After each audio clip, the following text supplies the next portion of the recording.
Hey everybody, it's Paul Gorman, or the Gormanator as some of you might know.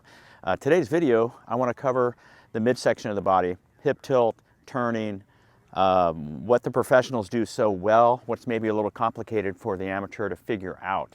A lot of stuff out there saying different things, and I just wanted to give you the ideas that I think are the most uncomplicated. So we always bend to the golf ball, and one of the things that I love to think about is like, the belt buckle is facing you right now, but when I set up, you cannot see the belt buckle because I'm bent over.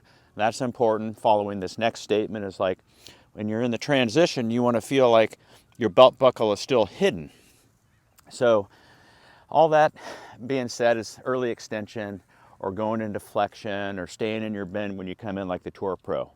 Tour Pros are always bent over at contact, but their pelvis is like tucking underneath them at some point between halfway down and into the ball. That's the complicated part.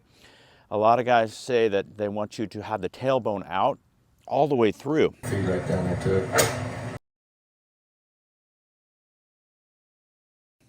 And that is not great on the back for one thing, and it also takes your tailbone and spins it around to the other side of the stick, as you can see. All Tour Pros are over here, bent over the ground, and going into some sort of lifting of the hips. Footage of Tiger with his belt buckle, belt tab here, hitting a driver, and it raises, I'm not kidding, it raises like 1.5 feet and crazy. And his head actually went down. He's extending up this way, but staying flexed over the ground.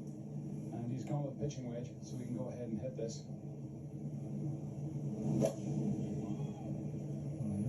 Down that athletic compression of the knee, hip tilt this way still. And then as you start to press the hips up underneath you, while you continue to turn, you're going to see the right hip actually comes out.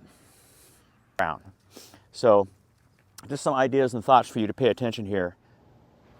All right, guys, just check this out. Tiger Woods, 2002, I believe, coming down into P5. That's when the left arm's level to the ground.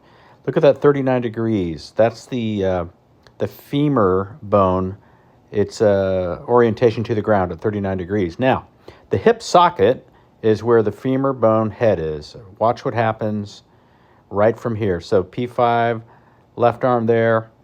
As he goes down into P6, it's already up 5 degrees. Now he's going into impact. It's going up, up, up, up, up. That's called extension, guys. So if we get rid of that stuff there, and I'm just going to draw our 2D lines because they always tell a tale also. I'm going to draw that through the middle of the hips. Okay, so as we go up, middle of the hips there. Now he's at P5 again. And actually, when he gets to impact there, you can see how much higher the hips are. And look where the belt, bottom of the belt and in the middle of the hips, that pocket there. And he's going into thrust and extension. His right hip is headed out this direction, right there. So by the end, how much has Tiger's hips turned at this time? Not much, right? So he's going up into extension, just putting the hammer down on this shot. He is not opening up his body, getting that left hip to go out of the left hip is gone now. It's done. Now the right hip is just kind of cruising over to meet the left. I love it. So let's assume we get up to the top with nice alignments, okay? So you've made a nice shoulder pivot. You know, you've turned the club back, you've got 90 degrees, 45 a hip turn, you're bent over the ground, looking good, straight left arm, flat left wrist, those things. And then it's like, well, what do we do from the top? Do we start to just rotate? Well, if you do that, your legs are going to go spinning around this way. Your tailbone might go back behind this stick here or the center, and it's going to be difficult to get compression on the golf ball. So there is rotation, but not from the top, okay? So from the nice top here, what you will do, or should do, is notice that the big boys out there are actually going this way before they finish the backswing. So it kind of looks like this. They get all the way to like here, and then you'll start to see that bump.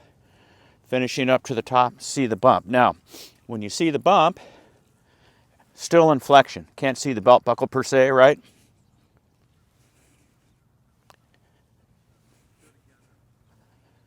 Bumping forward. So as I start down, I want to feel like definitely the belt buckle is hidden, okay?